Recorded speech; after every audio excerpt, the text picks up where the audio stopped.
우리가 신앙생활을 하다가 종종 마음이 흔들릴 때가 있습니다.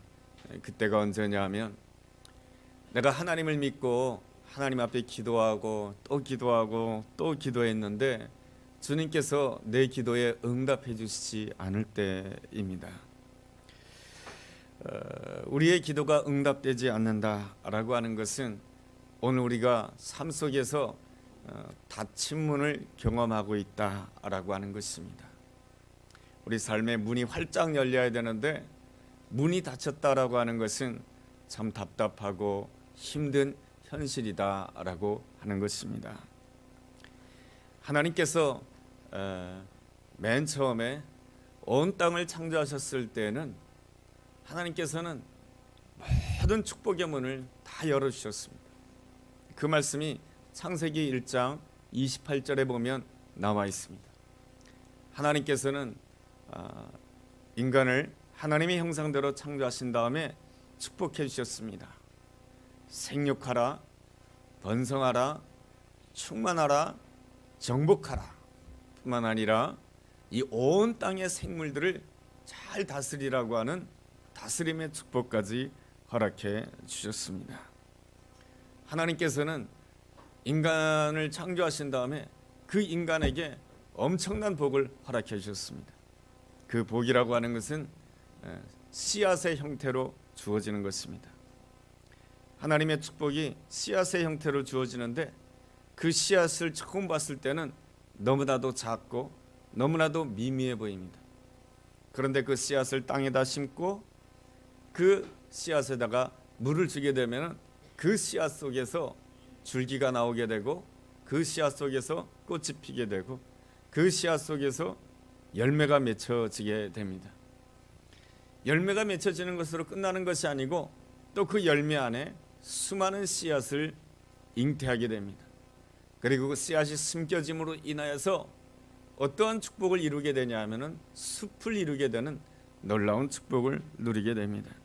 이렇듯 하나님께서 우리에게 허락하시는 축복의 문이라고 하는 것은 풍성한 문이며 우리가 생각할 수 없는 놀라운 문입니다.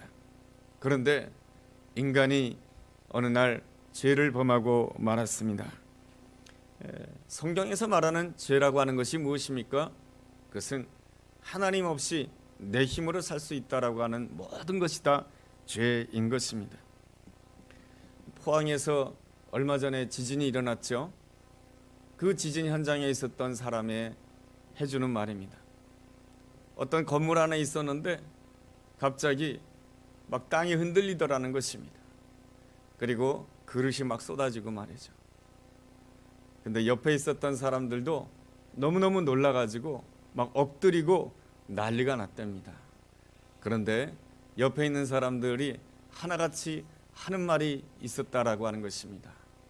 머리를 숙이고 머리를 파묻고 나서 무슨 말 한지 아십니까? 아이쿠, 하나님 잘못했습니다. 이런 말을 하더라는 것입니다. 하나님, 제가 잘못했어요. 내가 잘못했다라고 하는 것이 무엇을 잘못했다라고 하는 것일까요? 사람들이 의식하든 의식하지 않든지 간에 하나님 앞에서 잘못했다라고 하는 것은 이것입니다. 하나님 없이 내 힘으로 하면은 다 될 줄 알았습니다. 내 힘으로 살면 다 행복할 줄 알았습니다. 이것이 죄입니다. 하나님, 내 죄를 용서해 주세요 라는 그러한 의미가 그 속에 포함되어 있지 않나, 그러한 생각을 가집니다. 우리가 편안할 때에 사단은 끊임없이 우리 귓가에다 대고 속삭이게 됩니다. 하나님과 함께 살아간다라고 하는 것은 정말로 불편한 거야. 하나님 믿으면서 살아간다라고 하는 것은, 이 세상 속에서 하나님 믿으면서 살아간다라고 하는 것은 굉장히 어려운 일이야. 그러니 네가 하고 싶은 대로 살아. 인간이 행복하려면 자유롭게 살아야 돼. 네가 먹고 싶은 거 먹고, 네가 보고 싶은 거 보고, 네가 가고 싶은 데 가고, 네가 하고 싶은 일을 다 하는 것이 인간이 행복해지는 길이야 하면서 사단이 계속해서 속삭이게 됩니다. 그래서 우리의 마음 가운데는 그러한 욕구가 있어요. 내가 하고 싶은 거 다 하고 싶은 마음이 있는 거예요. 하고 싶은 거 못하게 되면 마음에 막 좀이 쑤시게 되고 어찌할 바를 모르게 되는 거예요. 그래서 사람은 어느 날 내가 하고 싶은 대로 다 하게 됩니다. 먹고 싶은 거 다 먹게 되고 보고 싶은 거 다 보게 되고 내가 하고 싶은 말 다 하고 내가 하고 싶은 일을 다 하고 싶어 합니다. 그렇게 내가 하고 싶은 대로 다 하게 되면은 사람이 참 행복할 것 같아요. 그런데 내가 하고 싶은 거 다 하고 나면은 반드시 나타나는 결과가 있습니다. 그게 뭐냐 하면은 내 안에 숨기고 싶은 것이 생기게 됩니다. 그리고 부끄러운 것이 생기게 됩니다. 숨기고 싶은 것이 생기고 부끄러운 것이 생기게 되면은 반드시 나타나는 그 다음의 결과가 있습니다. 가까운 사람 사이에 벽이 생긴다라고 하는 것입니다. 그래서 문제가 생기게 되면은 그 벽 때문에 어떤 말을 하게 되냐면은 이 모든 문제는 바로 너 때문이다라고 말을 하게 되는 것이죠. 서로를 탓하는 그러한 존재가 되는 것입니다. 서로가 서로를 향해서 탓을 하게 되었을 때에 나타나는 결과는 무엇이냐면은 삶 속에서 가시덤불이 나오고 삶 속에서 엉겅퀴가 나오게 된다라고 하는 것입니다. 이것이 바로 인간이 죄를 지음으로 인해서 나타나게 되는 닫힌문의 현실인 것입니다. 그럼에도 불구하고 우리가 믿는 하나님은 은혜로우신 하나님이십니다. 우리가 닫힌문의 현실 가운데 있다 할지라도 하나님께서는 언제나 우리를 위해서 문을 열어주시기를 원하시고 열린 문을 허락해 주시기를 원하시는 것입니다. 하나님께서 우리 삶 가운데 어떻게 열린 문을 허락해 주시는가? 하나님께서는 언제나 약속을 통해서 열린 문을 열어주시는 것입니다. 하나님께서는 왜 우리에게 약속을 주시는가? 약속에는 뭔가 지켜야 될 것이 있어요. 지켜야 될 의무가 있는 것이 약속이에요.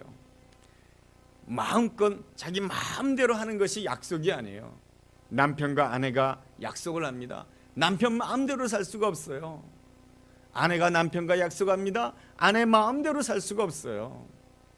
하나님께서는 우리를 위하여서 약속을 주시는 것이죠. 약속을 주신다라고 하는 것은 하나님 자신도 그 약속에다가 얽매이겠다라고 하는 하나님의 사랑의 표시인 것입니다. 하나님께서 죄 지은 인간에게 제일 먼저 주신 약속이 있습니다. 그 약속이 무엇이냐면은 창세기 3장 15절의 말씀입니다.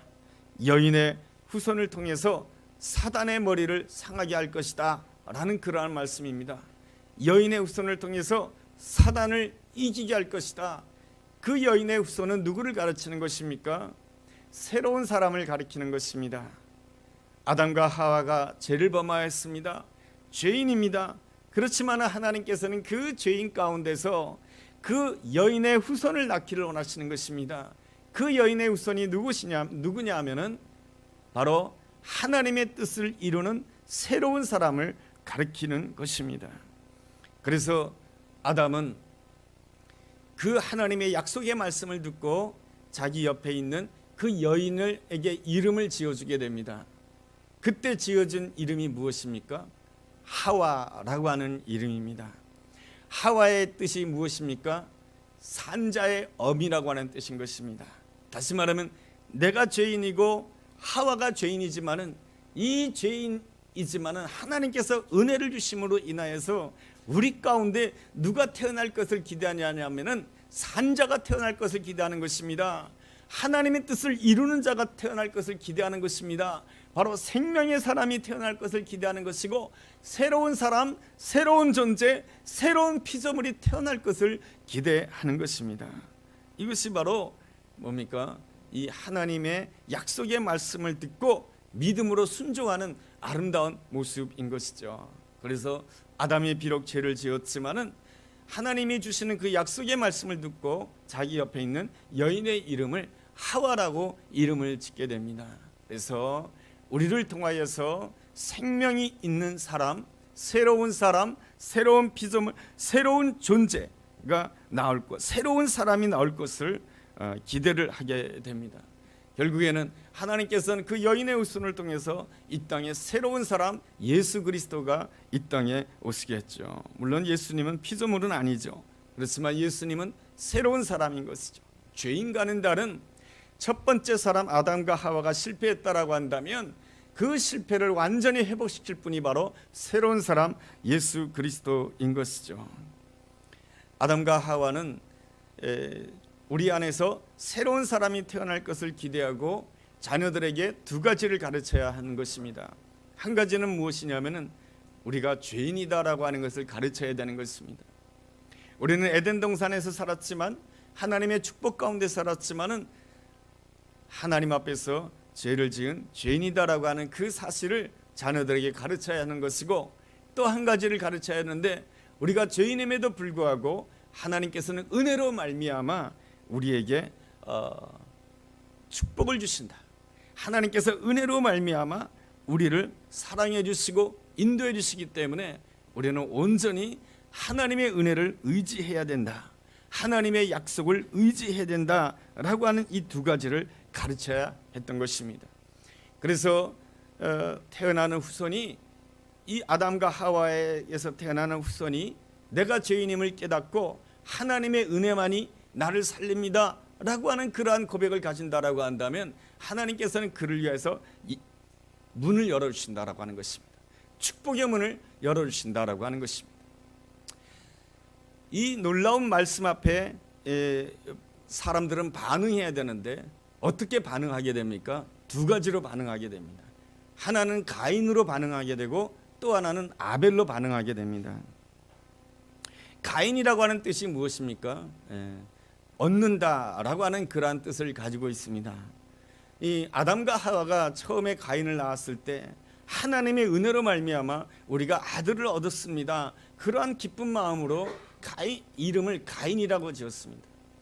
그런데 가인은 그 아담과 하와로부터 신앙의 교육을 받았음에도 불구하고 이 가인은 이렇게 생각하였습니다. 자기 이름처럼 얻는 자라고 하는 그 자기 이름처럼 내 힘으로 모든 것을 얻을 수 있다라고 생각했던 것입니다.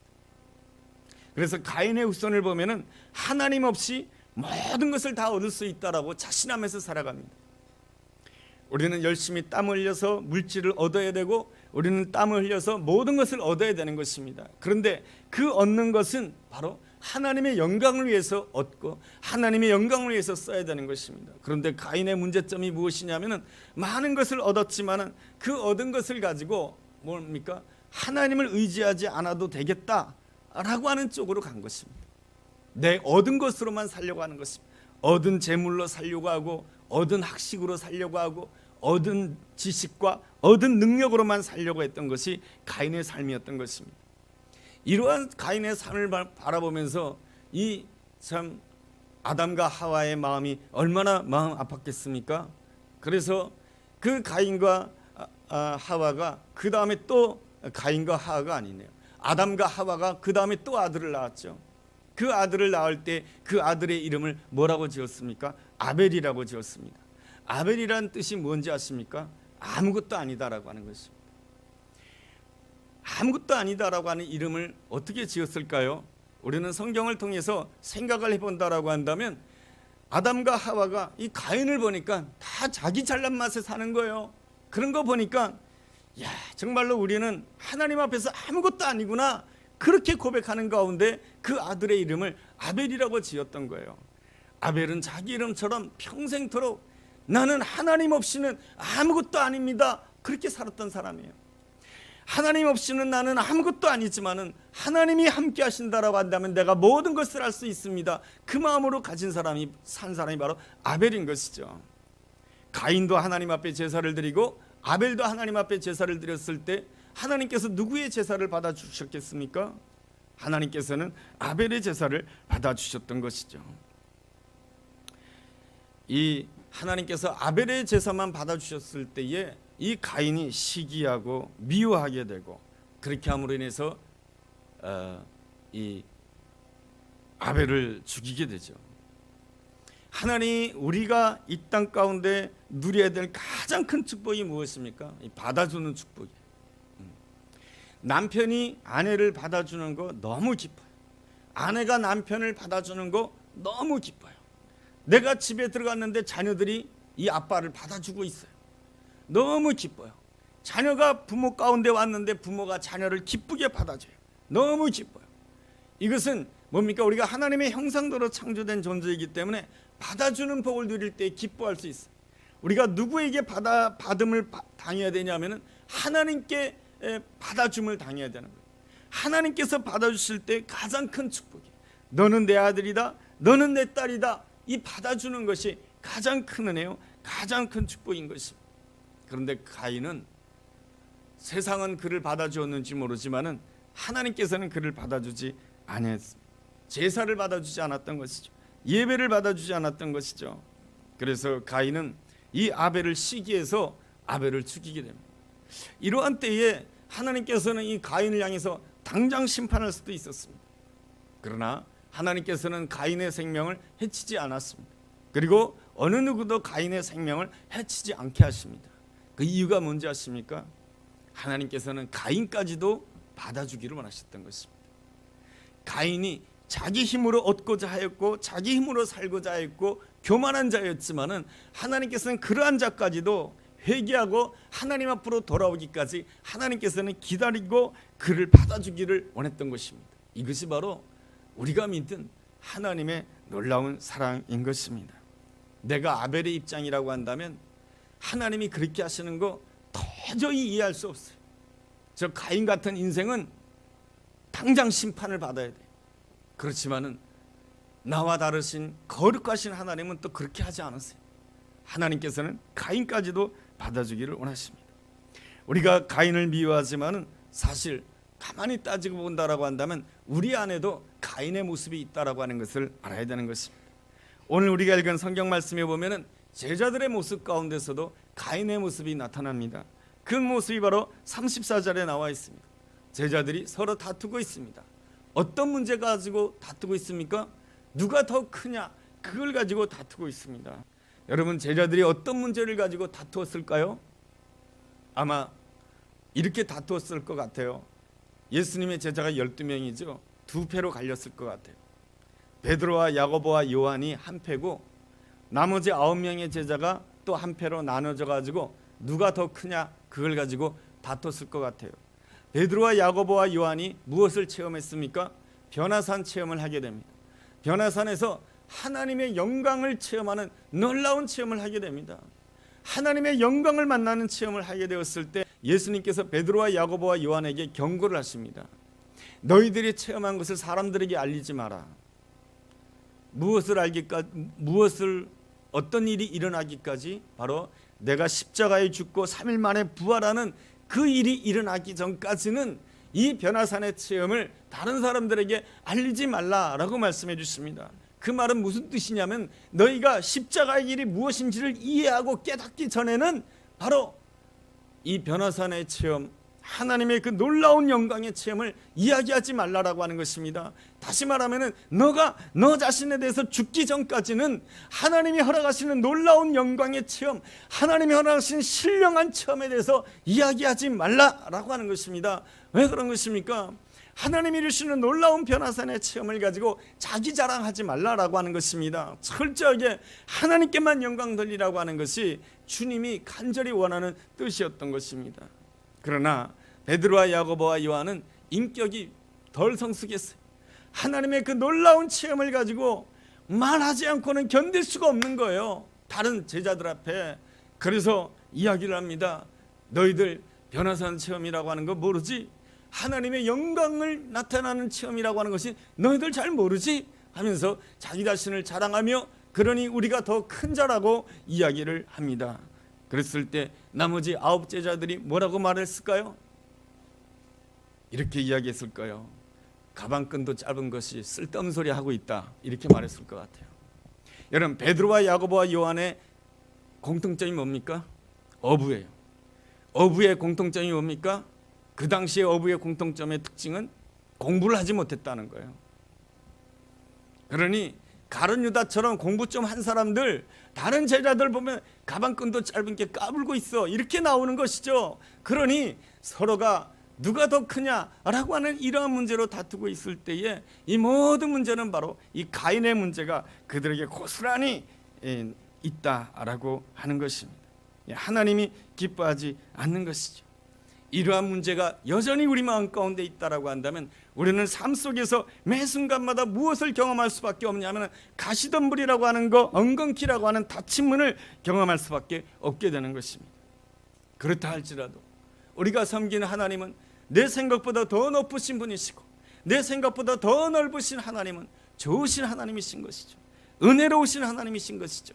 닫힌 문 다음에는 하나님께서는 우리에게 또한 새로운 문을 준비하고 계시는 하나님이신 것입니다.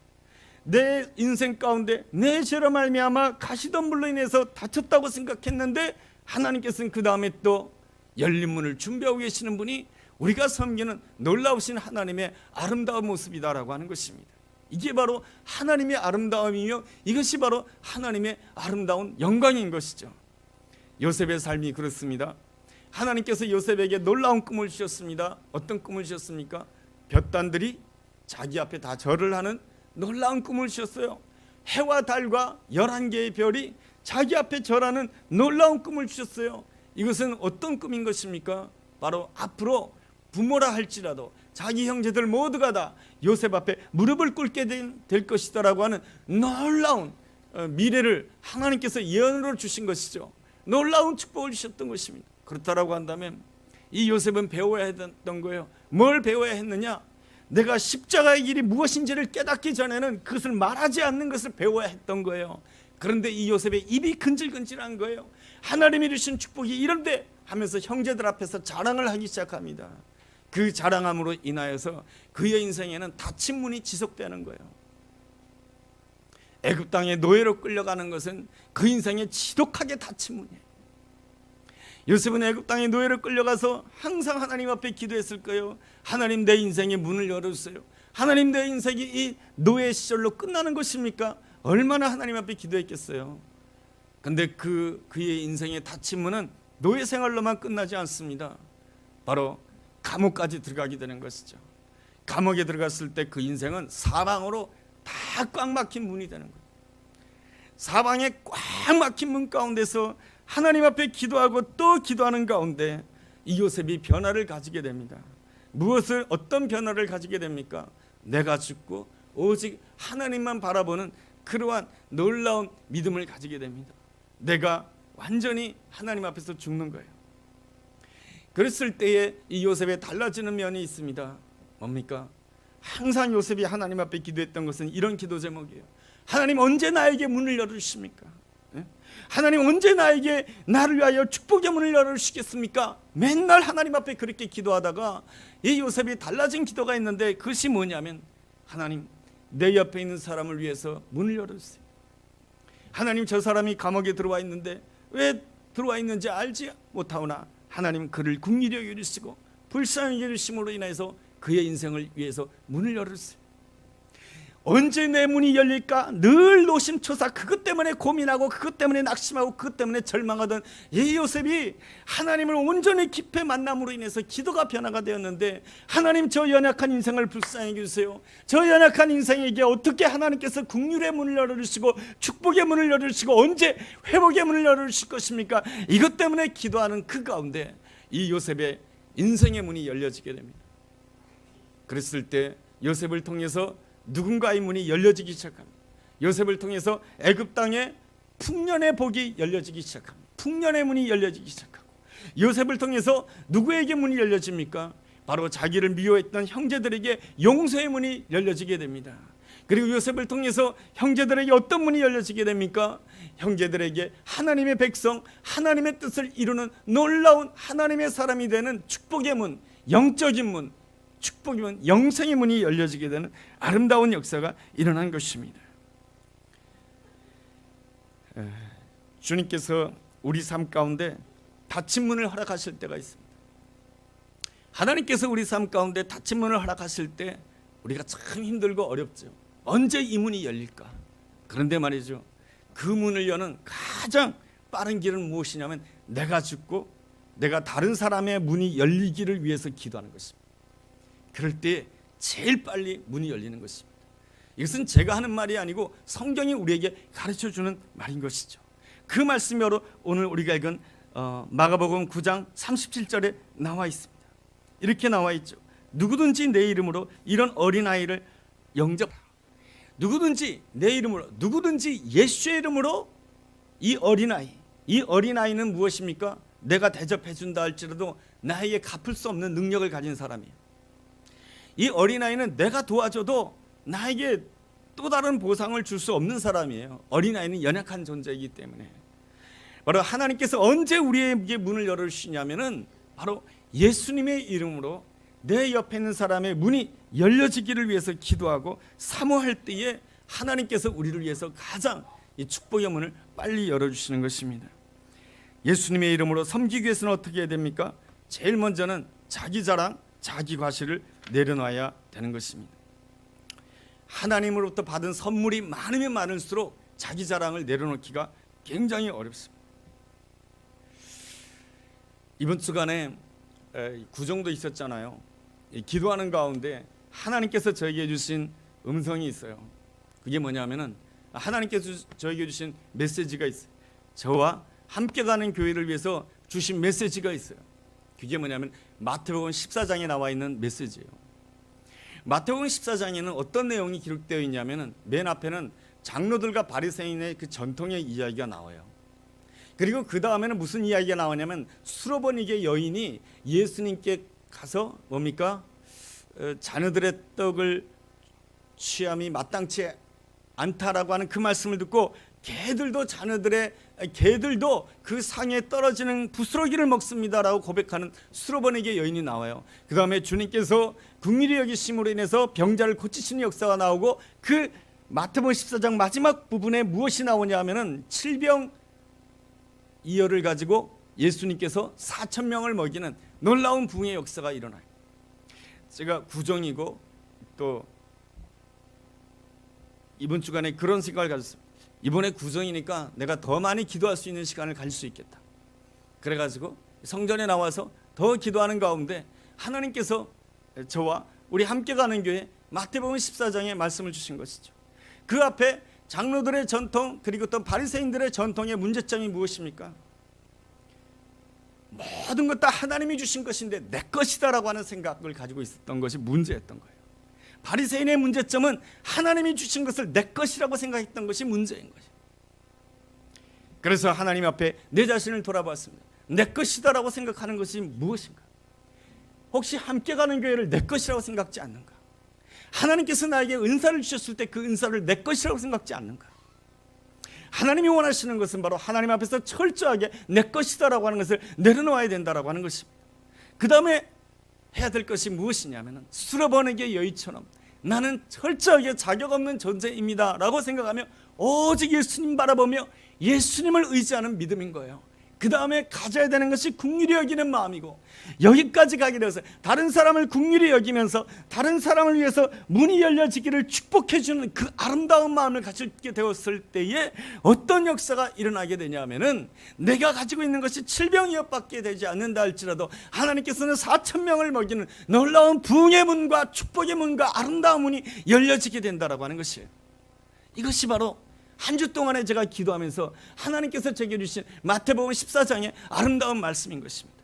이 말씀은 저에게만 주신 말씀이 아니고 우리 함께 가는 교회 식구들 모두에게 동일하게 주어진 축복의 말씀인 줄로 믿습니다. 그러므로 중요한 것이 무엇입니까? 이 내 것을 내려놓는 것이 필요한 거예요. 나오미와 룻의 아름다운 점이 무엇입니까? 내 것을 내려놨어요. 어떻게 하다가 내 것을 내려놓는 사람이 되었습니까? 모압 땅에서 모든 것을 잃어버림으로 해서 내 것이 없는 자가 되었어요. 내 것이 없는 자가 되었을 때 나오미와 룻의 좋은 점이 무엇이냐면, 나오미는 어떻게 하면 룻을 위해서 열린 문을 열어줄 수 있을까? 룻은 어떻게 하면 나오미를 위해서 문을 열어줄 수 있을까?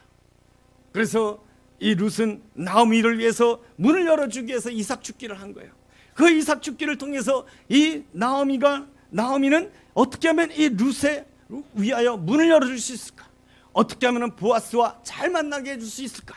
어떻게 하면 보아스와 결혼하게 할 수 있을까? 늘 너를 위한 문을 생각했던 거예요.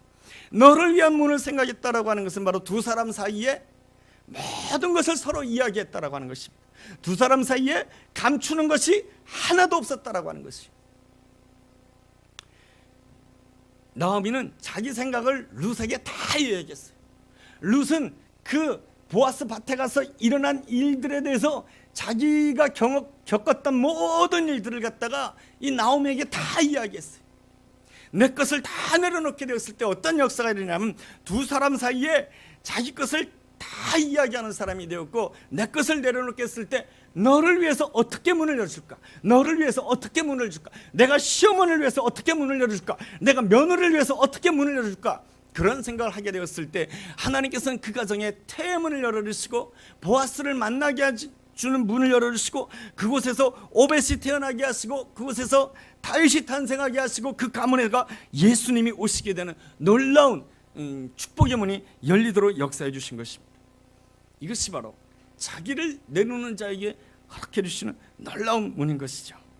둘째로 예수님의 이름으로 섬긴다라고 하는 것은 이런 것입니다.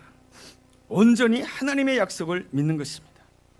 하나님의 약속을 믿는다라고 하는 것은 하나님이 주신 약속을 지켜주셔야만이 살 수 있는 길이에요.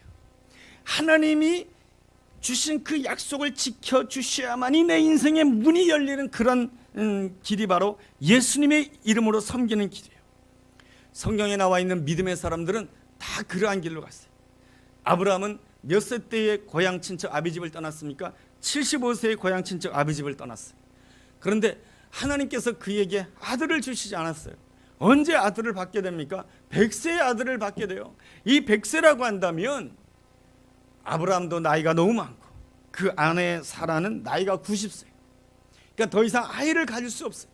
하나님이 약속을 지켜주지 아니하면 절대로 그 가정에 아들을 낳을 수가 없는 거예요. 하나님께서는 아브라함을 어떤 길로 불러주셨냐면, 하나님이 약속을 지켜주지 아니하면 그 가정의 모든 삶이 헛될 수밖에 없는 길로 하나님이 인도하신 거예요.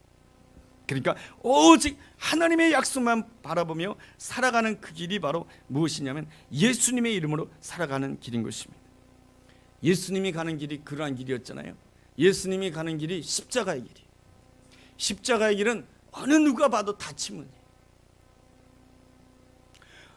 예수님의 제자들이 봐도 십자가의 길은 다치문이에요. 로마 병정이 봐도 십자가형은 다치문이에요. 어느 누가 봐도 십자가는 다치문이에요. 예수님이 가시는 그 길은 무엇이냐면 하나님이 약속하신 바 죽는다 할지라도 3일에 부활할 것이다라고 하는 그 놀라운 하나님의 약속, 하나님이 약속을 지키지 아니하면 닫힌 문으로 그 인생이 끝장나는 인생이 바로 예수님이 가시는 길이에요. 신앙의 길, 믿음이라고 하는 믿음의 길, 예수님의 이름으로 걸어간다라고 하는 것은 무엇이냐면 하나님이 약속을 지키지 아니하면 내 인생은 닫힌 문으로 끝나는 인생이 바로 주님이 가시는 길이고, 우리가 가야 될 길이고, 우리가 믿음으로 가야 될 길인 거예요. 주님께서는 이 닫힌 문이 열려지기를 얼마나 기대했는지 몰라요. 성경에 보면은 예수님께서 3번 말씀하셨다라고 말씀해 주고 있어요. 내가 죽은 지 사흘 만에 부활할 것이다. 예수님은 이미 자신이 가는 길이 십자가의 길이다라고 하는 것을 아셨어요. 어느 누가 봐도 닫힌 문이에요. 예수님이 봐도 닫힌 문. 그 닫힌 문 앞에서 예수님이 얼마나 기도했겠어요. 하나님, 내가 꼭 이 길로 가야 되겠습니까? 내가 이 고통의 길로 가야 되겠습니까? 모든 사람들이 보기에 닫힌 문으로 가야 되겠습니까? 원하시면 하나님, 나에게 다른 문을 열어주세요. 그렇게 하나님 앞에 기도하고 또 기도했지만 기도하는 가운데 하나님께서는 아무 말씀도 하지 않았어요. 그랬을 때 예수님은 한 가지밖에 없었어요. 하나님이 나에게 주신 약속을 믿는 것밖에 없어요. 우리 이 땅에서 살아가는 이 삶이라고 하는 것은 인간의 죄악으로 인해서 항상 가시덤불이 있고 엉겅퀴가 있는 거예요. 예수님 앞에 왜 가시덤불, 십자가라고 하는 가시덤불과 엉겅퀴가 있는 것입니까? 예수님 자신의 죄 때문입니까? 아닌 것이죠. 이 땅의 죄악 때문에 예수님 앞에 가시덤불, 십자가라고 하는 가시덤불과 엉겅퀴가 있는 것이죠. 그 가시덤불과 엉겅퀴 앞에서 우리가 온전히 하나님이 열어놓으신 문으로 가기 위해서는 딱 한 가지예요. 나를 내려놓고 하나님이 약속을 지켜주셔야만이 내 인생이 열려지는 그 길로 가는 거예요. 예수님에게는 무엇이 약속이 되어 있었습니까? 3일에 부활할 것이다. 그래서 예수님은 기도하면 기도할수록 하나님께서는 아무런 응답을 주지 않았어요.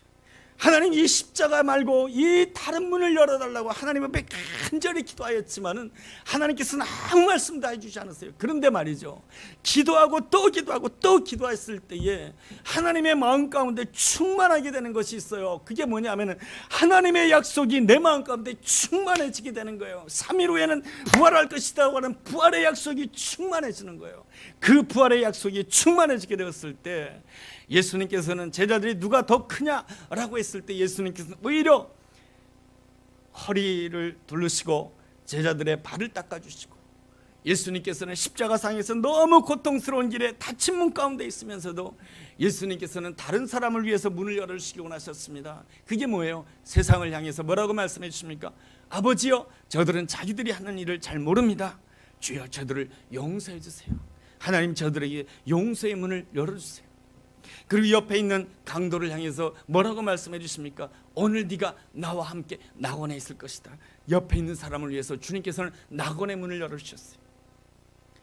주님께서는 기도하셨어요. 하나님, 나를 위하여서 새로운 문을 열어달라고 하나님 앞에 기도했지만 하나님께서 전혀 열어주지 않았을 때에 오직 하나님의 약속, 부활의 약속만을 믿고 뭡니까? 내 옆에 있는 사람을 위해서 내가 어떤 문을 열어줘야 될 것인가를 고민하며 그것을 선포하고 믿음으로 선포하게 되었을 때 주님께서는 그 십자가를 넘어서서 3일 후에 부활의 문으로, 영광의 문으로, 축복의 문으로 우리 모두를 구원해 주시는 놀라운 구원의 문으로 들어가신 줄로 믿습니다.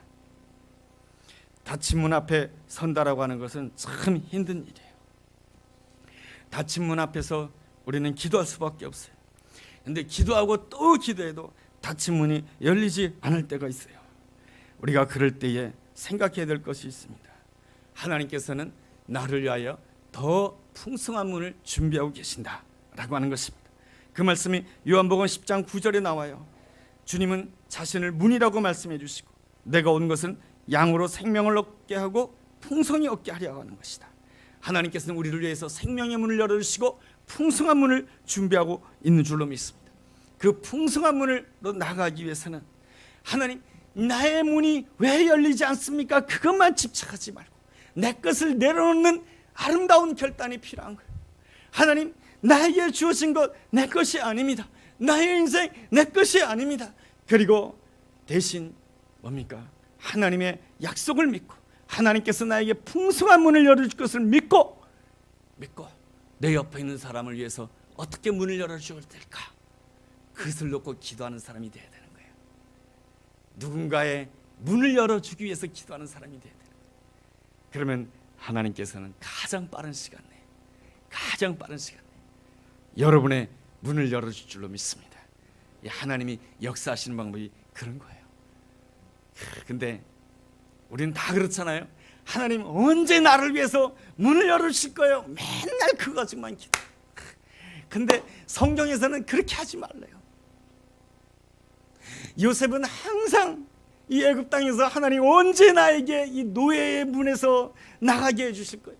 언제 나에게 자유의 문을 열어주실 거예요? 감옥 안에 들어갔을 때 언제 나에게 해방의 문을 열어주실 것이요? 맨날 하나님께 그렇게 기도할 수밖에 없었으나 이 요셉의 하나님께 기도하고 또 기도하면서 달라진 것은 하나님, 이제부터는 내가 누군가의 문을 열어주는 사람이 되기를 원합니다. 그랬을 때 요셉은 애굽 사람들을 위하여서 뭡니까? 풍성한 문, 애굽 사람들을 위하여서 7년의 풍년이라고 하는 문을 열어주는 사람이 되고요. 그리고 형제들, 용서받을 수 없는 형제들에게 용서의 문을 열어주는 자가 되고, 그 형제들 하나님의 백성이 될 수 없는 자들이었는데 하나님의 백성이 되는 문을 열어주는 놀라운 사람이 되었습니다. 그런데 하나님께서 요셉에게 문을 열어주지 않겠습니까?